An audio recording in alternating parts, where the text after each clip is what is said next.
Is your team not performing well? Is morale low and turnover high? Are you falling further behind the competition? I'm here to help. I'm your host, Shani, and this is the Leadership Show, where business strategy and culture finally meet and we make the long-awaited shift from rhetoric to results. I promise I'm not your typical boring leadership consultant, and I will help you get your shift together. Let's do this. Hello, Leader Shifters, and welcome to another episode of the Leader Shifter Show with Shani. I am so excited today to introduce you to my new best friend, Michelle Johnston. She has a doctorate in communication from Louisiana State University, still lives in the great state of Louisiana. She's joining us today from New Orleans. She is currently the Gaston Chair of the Business School at Loyola in New Orleans. I love the sort of rhyming there. Loyola in NOLA. And she teaches leadership and communications there. And in addition to that, she's a highly sought after leadership development and executive coach.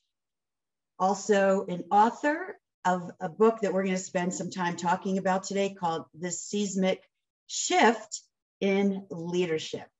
Welcome to the show, Michelle. Oh, thank you so much for having me, Shani. I'm really looking forward to our conversation. We speak the same language for sure.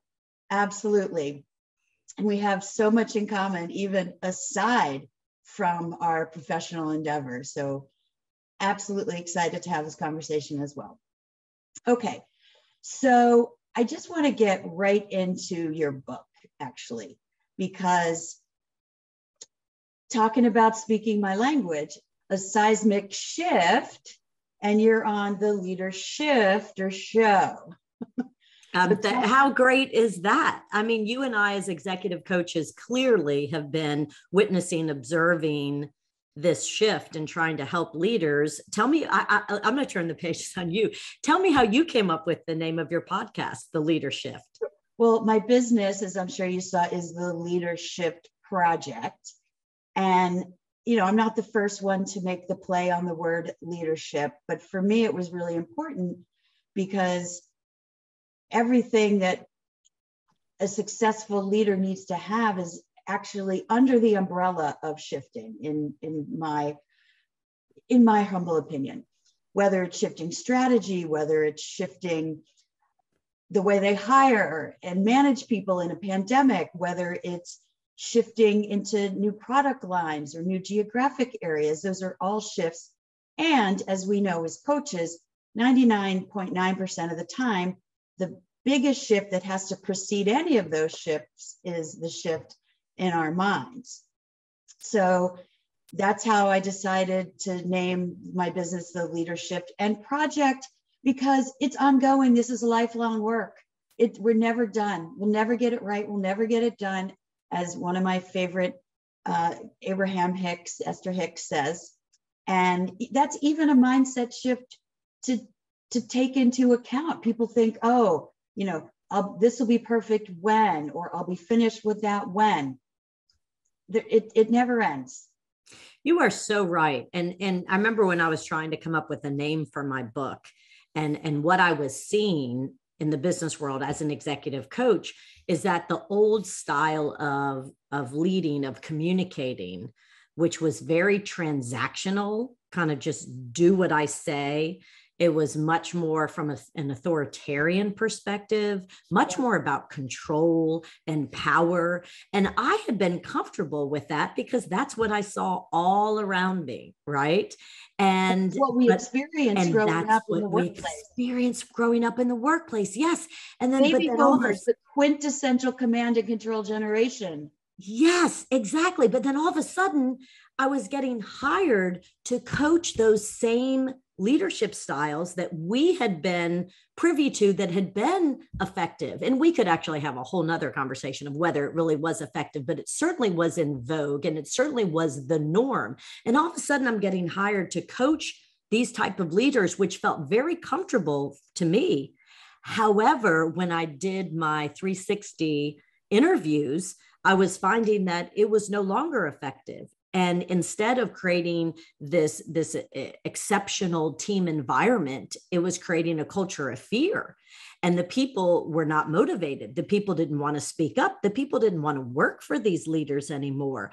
And so as I was brainstorming, okay, I need to write a book to document what I'm seeing. I've got to get the word out. I felt like, Shani, my leadership influence at that time, I was teaching maybe 120 students a semester. I was coaching maybe 15 leaders. And I thought, okay, my influence isn't enough now to get the message out. I need my influence to be greater. I was like, I have to write a book and get the word out that leadership style is no longer working. And I was seeing evidence. And so then I went and once I had that eureka, like I have to write this book, I have to get the word out there. Then I went and I interviewed 18 leaders from around the world to really understand what was needed. And I found out through all of those interviews that what's needed right now is true connection.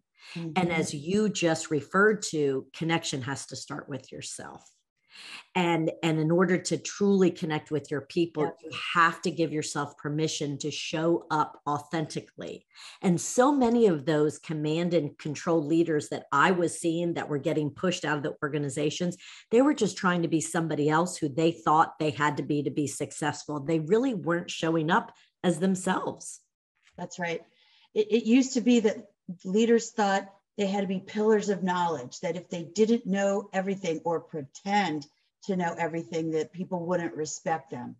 And that couldn't be further from the truth. What people respect is that we can be humble enough to admit when we know we don't know something, and to be honest enough to say, I don't know, but let me find out, or I don't know, let's bring in a resource who does, as opposed to being a bullshitter.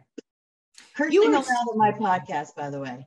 You are so right. And the pillars of knowledge, of having to know everything. And so many of those people felt the pressure to know everything. And then the shift that happened, and I'll never forget, it was always in the first chapter of my business communication textbook that I used for incoming freshmen in the business school at Loyola. And it talked about the new knowledge worker.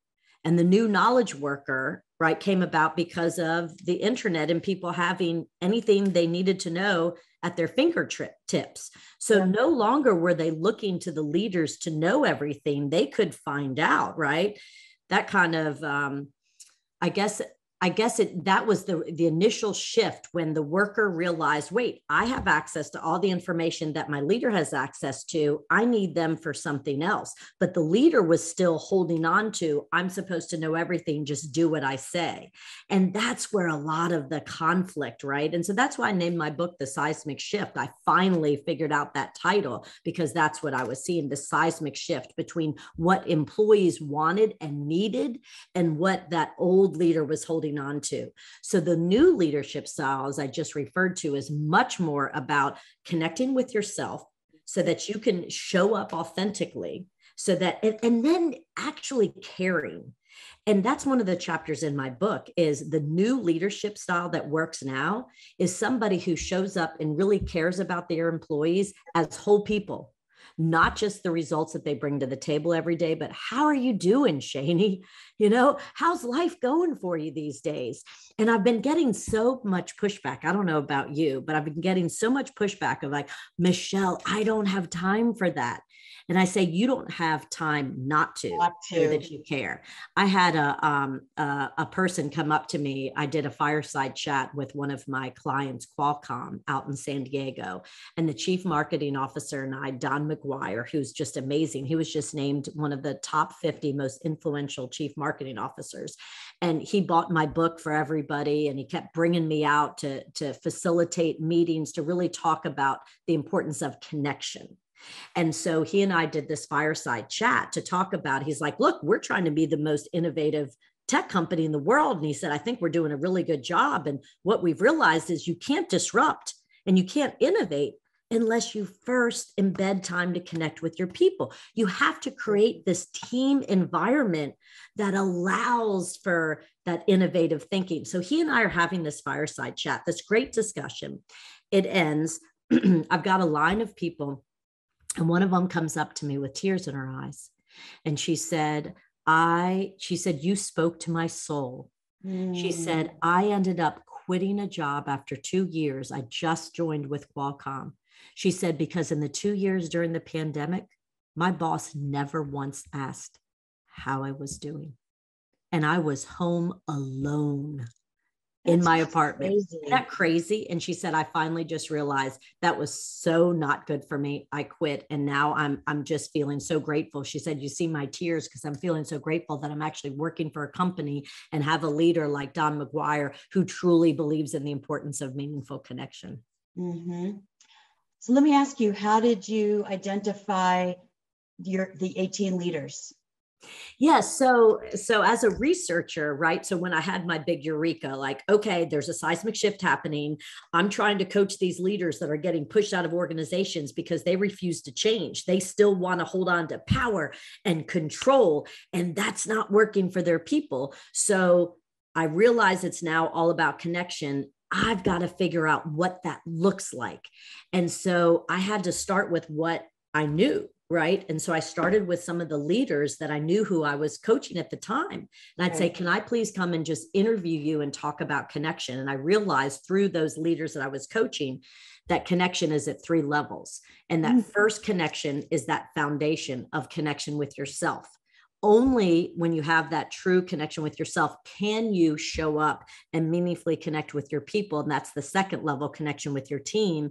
And then you can connect with your organization and really try to align your team with the organization's vision and values. And so that's what my whole book is about, is how you as a leader can connect at all 3 of those levels: with yourself, owning your story, giving up perfection, owning your strengths as a communicator. Those are the 3 steps in connection with yourself.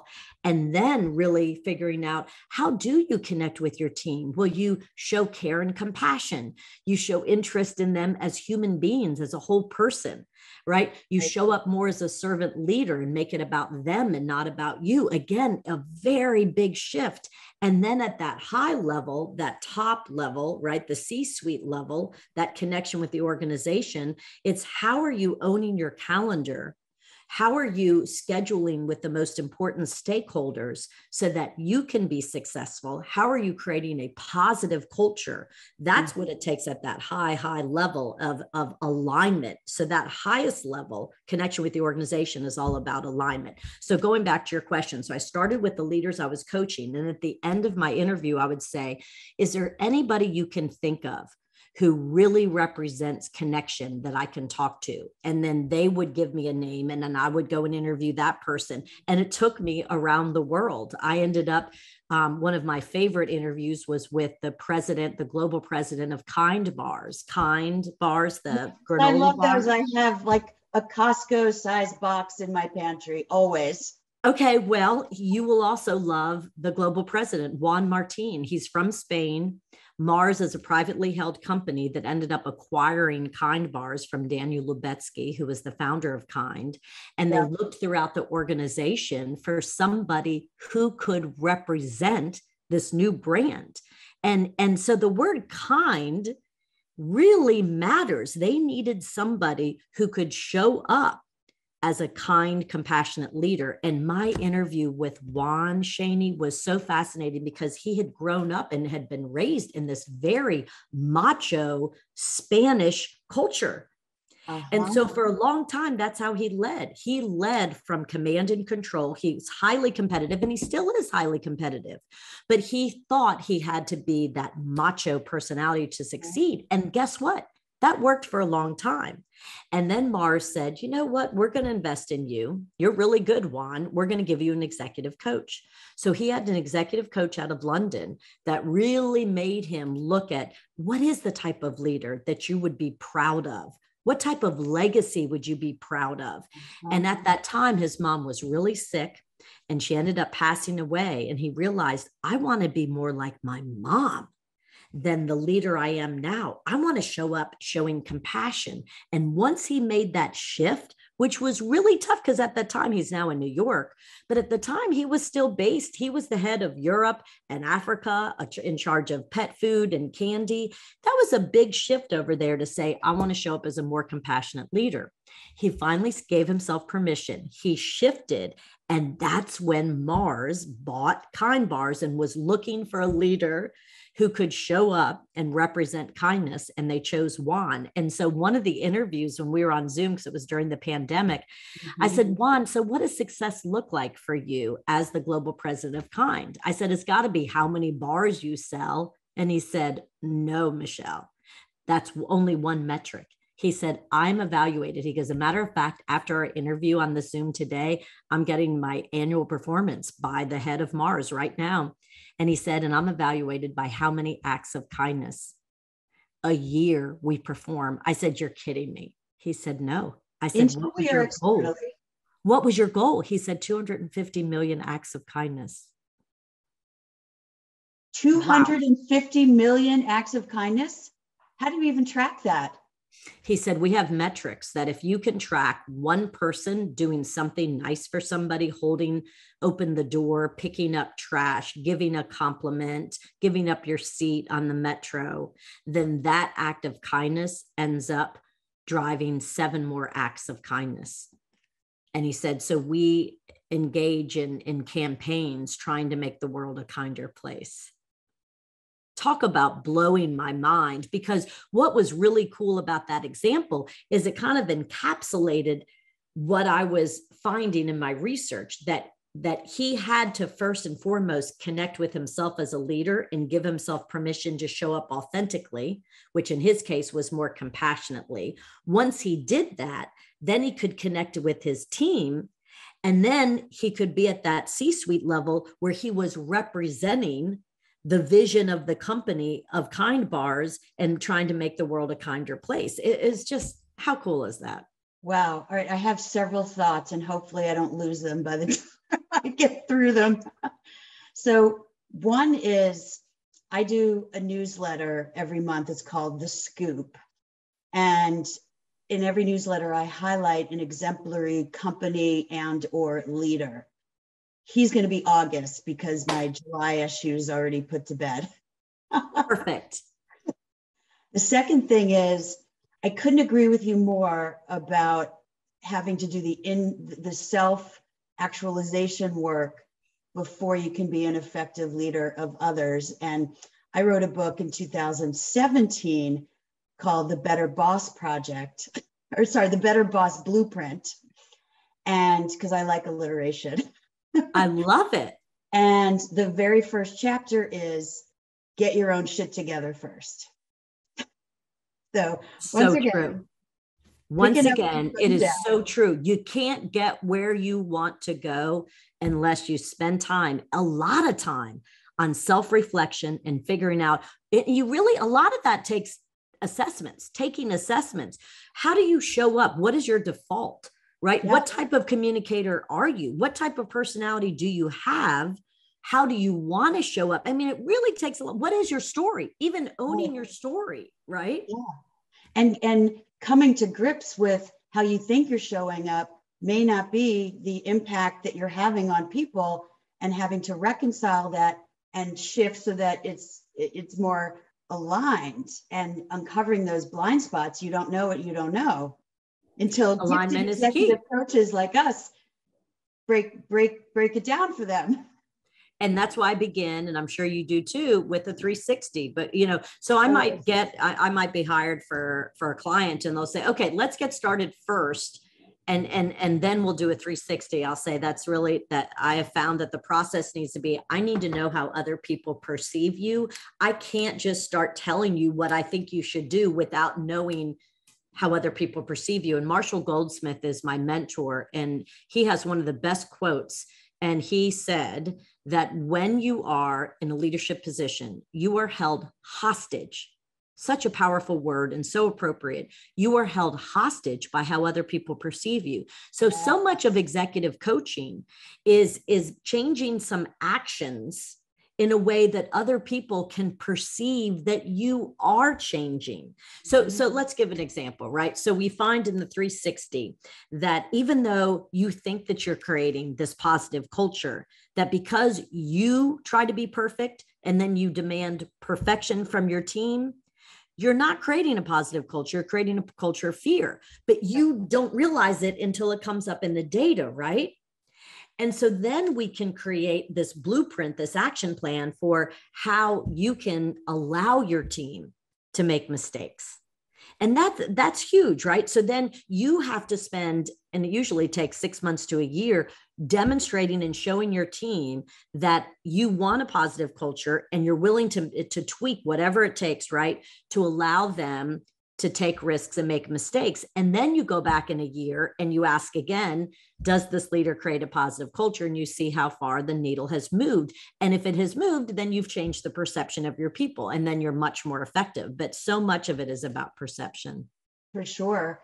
And going along with that, with the communication theme, don't make it something you're doing on the down low, like be transparent with your team and let them know I'm working on these things. It's never too late to hit the reset button, is what I say to all my clients when they feel like, oh, but it's already this culture and people already think this. It's like, yes, and it's up to you to change it. And it can change. People have grace. And if they see different behaviors, they'll shift their mindset about you as a leader.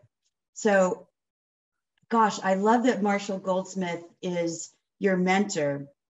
And I did notice that you have a new podcast, which I think is also the Seismic Shift. It is the Seismic Shift. Yep. So my book is called The Seismic Shift in Leadership. And then my new podcast that I just launched is called The Seismic Shift. And Marshall was my very first guest. That's what I saw. Like, way to kick off a podcast. I'm so fortunate. And I will tell you the story, though. It did not fall into my lap. I went after it. In 2001, I read a New Yorker article profiling Marshall Goldsmith, and I ripped it out. It just spoke to me, Shani. I was like, and I was a young professor at the time with my head down, trying to get tenure. But I thought one day I would love to be an executive coach and follow Marshall Goldsmith and follow his methodology. So I tore out the New Yorker article. I filed it. It's still up in my office at Loyola, and thought, I'm going to do that one day. Well, years and years later, I'm then an executive coach. I do follow that article and the stakeholder analysis, his methodology. Never met the man. I don't even think I followed him on social media, but he was my unofficial mentor, right? So then I'm in an audience with my biggest client, Ochsner Health, and they hired Marshall Goldsmith to be their big leadership speaker. He had just published his book, Triggers. So I'm in the audience with my clients, looking up at Marshall, thinking, that's my man, right? And he makes this announcement. He goes, I just turned 70. He said, I've been as successful as I can. I have made more money than I know what to do with. So I'm not interested in anything but giving back. And so I want to give away everything I know and help the next generation. If you would like to be mentored by me, please shoot me an email. So I run home, sent him an email and said, just referred to the article and that I follow his methodology, and would you please be my official mentor? Even though I'm not young anymore, I still could learn so much. I was wholeheartedly rejected. And he said, thank you so much, Michelle, for your interest. I received 16,000 requests in the first week. I was unprepared for that, but do me a favor and loop back with me in 6 months, he said. Well, I put my tail between my legs and I thought, okay, at least I tried. 2.5 years later, when I finally was about to send my book off to the publisher, I thought, maybe I will loop back because I actually have something now that differentiates me. Before, I was just, a professor, an executive coach. I really didn't have anything that differentiated me. So now I have my book. And so I looped back with him, and he immediately called me and said, Michelle, I'm so impressed. I went to your website. I looked at your book. I want to endorse your book. I'll write the foreword to your book. Let's go. I want to be your mentor. And that was huge, Shady. That was a life-changing moment. I was all by myself in my home. It was in the very beginning, I guess, of the pandemic. So this was not that long ago. And we got off the telephone and I immediately screamed and I thought, this is awesome. But again, my point is, particularly to the listeners, is that it didn't fall in my lap. Right? I pursued it. I went after it and I didn't give up. Right? I was like, this is the guy that I want to be my mentor. So that was at the beginning of the pandemic in 2020, I guess. And ever since, so I flew out to San Diego where he was living at the time. And then he decided to form this group called 100 Coaches of the top executive coaches in the world. And he put us together. And so I was one of the top coaches and we started meeting on Monday mornings, around the world on these calls, and Marshall would lead them and say, my goal is to give away everything I know and to help you all be the best coaches. So I've been so fortunate and truly mentored now by him, and he's amazing. So that's why I was fortunate to have him as a guest on my podcast. Yes, numero uno. That is impressive. And I can't wait to listen to that episode for sure.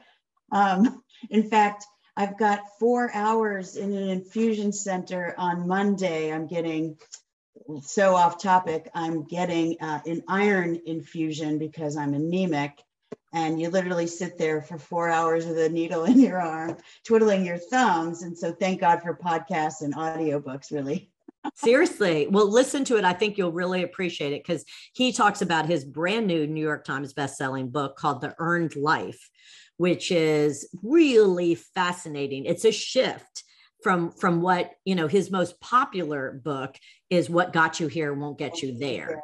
And then this is at a very different level because he only coaches the top of the top of the top of the top. And what he found is a lot of them said, wow, I was really successful in my career and I've met all my professional goals, but I feel pretty empty inside. Mm-hmm. And so Marshall talks about how to have an earned life, how to have a really fulfilled life and what you can do. It's a fascinating interview. Oh, I love that. I also want to circle back to something you mentioned earlier, because I want to pick this thread back up, which is about how executive leaders spend their time. And if they're doing a good job spending it appropriately with all of their stakeholders. One of the most impactful things I ever read from a CEO was that he spends very little time at his desk behind the computer. He's always out, walking about in the stores, in the corporate office, like seeing what people are doing, and not in a micromanaging way, in a curious way, like wanting to understand how people are performing their roles and how they're adding value and how customers are perceiving it as a restaurant company, perceiving the product and the service and all that sort of stuff. And I was like, yes, that is so genius. Like so many leaders, frankly, at all levels, from first line managers all the way up to C-suite, they think they have to be really busy, be in meetings all day. And it's like one of your highest and best uses of time is to really have your finger on the pulse of your organization. Oh, you are absolutely right. And I didn't see this coming, Shani, when I was conducting interviews for my book on connection. And so my biggest client right now is Ochsner Health, and they have about 40,000 employees, and they're in a high growth stage. And the system CEO, Warner Thomas, I interviewed him for my book. And I was sitting down, and this is before the pandemic, and I'm sitting down and I said, so my entire thesis is that it's about connection in order to be successful right now. I said, what do you think is one of the keys to connection? He said, owning your calendar. I said, owning your calendar? He said, yeah, think about it. He goes, that drives everything. Owning your calendar is, by definition, how you are connecting with the organization, is by definition how you are connecting with the key stakeholders that will drive your success, how you're connecting with your team, with your peers, with your bosses. with the people that you work with around the system, I said, that you are so right. It just never occurred to me that was connection. He said, so if you, just to your point, Shani, he said, so if you as a leader complain to me, I have no control of my calendar. All I do, I'm in meetings all day. I have no time to really work. He goes, that's on you. You have to control and own your calendar. So if your meetings are scheduled 1 hour at a time, make them 30 minutes at a time. Are you blocking out lunch? Are you taking the 2 weeks of vacation? Are you just saying yes to everything rather than really sitting down and thinking, who do you need to be meeting with and who can you delegate somebody else for your other meetings? And so that was a big eureka for me, was owning your calendar. And so it ended up making it into the book. And whenever I meet with Warner, because I coach a lot of his chiefs, he says, Michelle, the goal for you, because I'll say, what does success look like for this leader? And he said, you as the executive coach, I want you to coach them on how to pull up, because they were really good operationally and they're in the weeds too much. They know their business great, but as an executive, you have to pull up to be more strategic. You have to develop your people more. You have to delegate more. He goes, never forget, I'm paying that executive level. I'm paying them for their minds and I'm paying them for their strategic thinking. So if they look and you help them, if you look at their calendars and all they're doing is reacting, and they're embedding no time to strategically think, that's not what I want. Yes. I said, I'm on it. And so many of my coaching calls, I end with, let's revisit your operating rhythm. How does it look? How does it feel? And going back to what you were saying, is the most important time as an executive is we call it rounding. Yep. And Warner just was on stage for his latest leadership event. And he said, I want you to make a commitment to me. It was his 450 leaders in that room. I want you to make a commitment to me to spend 1 hour a day rounding, not at your desk, asking how people are doing, connecting with your people, connecting with patients, 1 hour a day rounding. Yep. I want to challenge everybody listening or watching to do the same. 1 hour a day rounding is not going to kill you. And I couldn't agree more about delegating meetings. In fact, I am doing a culture transformation initiative with a $3 billion division of a global company. Their employee engagement survey, showed the typical results. People don't feel empowered either to make decisions or to take risks. And, they feel like they're just following orders and, all the typical things that result in high disengagement. And the very first thing we talked about after the kickoff was the importance of delegation. And they have a culture where there's deference paid up. And so delegation is hard in both directions because the leaders don't want to let go of stuff. And the people to whom they're delegating are reluctant to receive the delegations because of the culture of the company. And so baby steps, the first thing that we started to have them delegate as, sort of homework assignments were meetings. So they were all tasked with going through their docket of regular meetings, evaluating A, whether they needed to be there or not, B, whether there are people on their team with decision-making authority who are also there. And it's undermining for you to be there, because even if they have decision-making authority, everyone's still going to look to you as the senior for the decision. And then does anyone in your department even need this, or can they be kept up to speed with the meeting minutes or some quick update from someone else? And their minds were blown at how much time they're spending in unnecessary meetings. So absolutely. Take control of that calendar. And then once they delegate meetings, we're working on having them start to delegate other things. I love it. Yes. And I love that you just asked the listeners to make a commitment and see if you can round. I've got a CEO that I'm coaching of a hospital, and he's decided for 1 hour a day, he sits in the cafeteria with his iPad and just says hi to people as they walk in and ask them about their vacation. He said, I just want to get to know my people, and I can't do that by sitting in the CEO office every single day. Absolutely. On your high horse in your glass office, it's shrouded by all the people that are protecting you from having that precious time stolen. It's interesting, going back to Juan, and I will put you in touch with him so you can profile him in your newsletter. He said that they revamped their offices in New York City during the pandemic, since employees are telling us that they really want flexibility and they want to work from home still. He said, we're asking them to come in the office 2 to 3 days a week. And so if they want to, stay home Mondays and Fridays, fine, but come in Tuesday, Wednesday, and Thursday, he said, and we don't want you going into an office, shutting the door and sitting behind your computer when you come into the office. He said, so I don't even have an office anymore. When you come into the Kind offices, the Mars offices in Manhattan, he said, they're all open and we want to collaborate. We want to work together. We want to brainstorm. It's all about team, what we can do together. So he said, we're shifting even how the workspace looks like and how we work when we show up. Talk about shifts. Everything's shifting. Right. And to that point, what I noticed this even before the pandemic, because open office spaces had been the rage because of collaboration, saving space, all that sort of thing. But the flip side of the benefits of that situation are that some people can't think with the distractions and they don't have privacy.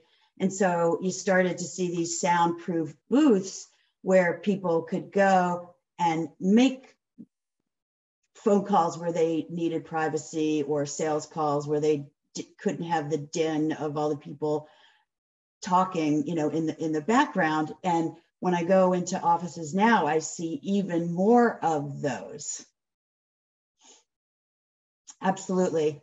Okay, so there is a compliment I want to give you, and I read this on your website, and it was what somebody wrote about your book. It's if your book is for you, if you're a fan of Brene Brown and Adam Grant. I mean, what a wonderful comparison to have made about you. Brene Brown, and I don't know her, was incredibly influential in my research. I'll never forget reading her book, The Gifts of Imperfection. And that was a big eureka for me, because I had been trying to be perfect and it was not working. And I wasn't showing up authentically in the classroom, and I wasn't connecting well with the students because I was trying to be somebody who I wasn't. Mm-hmm. So I dedicated in my dedication, I talk about, thankfully, that I read the book, The Gifts of Imperfection, and what an impact Brene Brown had on me. And then I dedicated the book to the city of New Orleans, where you don't have to be perfect. And so I didn't realize that the city that recruited me for a job that I ended up choosing for my home is full of imperfection, bad roads, bad schools, bad crime. And yet, what's that? Bad levees. And yet it has this incredible spirit. It has so much soul, so much joie de vivre. Wow. And I realized that here, this backdrop of New Orleans ended up teaching me the importance of giving up perfection and embracing imperfection. And so Brene Brown and the city of New Orleans absolutely were instrumental in my growth as a leader. And then I published the book. And then one of the first endorsements we got, this article came out, or this award or something, that Brene Brown and if you have to read 2 books this year, make it Michelle Johnston's Seismic Shift and Brene Brown's Atlas of the Heart. And I was like, mic drop. Are you kidding me? Like, that's amazing. Just that I was in the same conversation as Brene Brown. That is so cool. And one of the things I so appreciate about Brene, about you, and about Amy Edmondson, who's the Harvard professor who coined the term psychological safety, is women like you, and not just women, men do this too, who bring the intellectual rigor to the quote unquote soft skills because you're PhDs and you're doing legitimate research. And I think that has really helped advance the buy-in to things like connection, vulnerability, authenticity, connection, etc. Because before that, people were a little bit skeptical, but now that there's, scientific basis that proves that results are enhanced by all of those skills. So thank you. Oh, Shani, thank you so much. I was really self-conscious. And when I was a very young professor, that I was the soft skill communication professor. All of my degrees are in communication, undergraduate, master's, and PhD. And here I'm in the business school, which is always where I wanted to be, but surrounded by those who teach finance and accounting. And so I was self-conscious for a long time and really tried to go after rigorous research that showed the link between communication skills and financial performance. And I was able to, one of the best research that I was able to get published, the studies that I performed, I wanted to know if a leader created a positive team listening environment. We called it TLE. Dr. Kendra Reed and I did this research, team listening environment. So if as a leader, you can create a positive team listening environment, we predicted that that would drive financial results, financial performance, and increase in sales. And we collected data at various manufacturing facilities. And lo and behold, we found that the leaders who weren't creating a positive team listening environment, who weren't listening to their people and weren't incorporating their ideas and solutions into problem solving, their sales were lower than those leaders who were taking the time to create a positive environment. And so that to me was like, yes, we need to show that rigorous research that communication really does matter. Oh, so great. Okay. So as we wrap up, let's talk about just what else you're seeing out there right now as you work with clients, as you interview leaders. Like, what other shifts do you see on the horizon? I watched 60 Minutes on Sunday night, Shani, and they interviewed Ted Lasso, the characters in Ted Lasso. And that was one of my favorite Netflix series during the pandemic. I just loved it. And I really, Ted Lasso's leadership style really resonated with me. And this episode just highlighted the fact that there's even a shift in popular culture, right? And what we're watching and what we're seeing on TV, they were deconstructing in this interview on 60 Minutes. The characters in Ted Lasso were talking about toxic masculinity. Yep. And how they were all trying to showcase that it takes more of a feminine style now to be effective than that old toxic masculinity that you find in a lot of locker rooms. And so here are all of the actors talking about toxic masculinity and how there's this shift towards a more compassionate approach to leadership. I mean, that's huge. So we're seeing it everywhere. Also, one of my very favorite shows, cannot wait for season 3.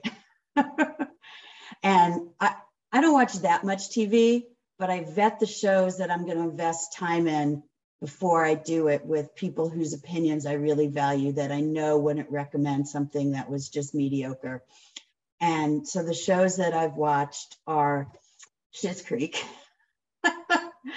Ted Lasso, and actually Stranger Things, which is generally not something that I would watch. I'm not a huge sci-fi fan, but again, a few people whose opinions I really value are like, no, you're gonna love it. The kids in the show are endearing. And as a child of the 80s, you're gonna love the nostalgia.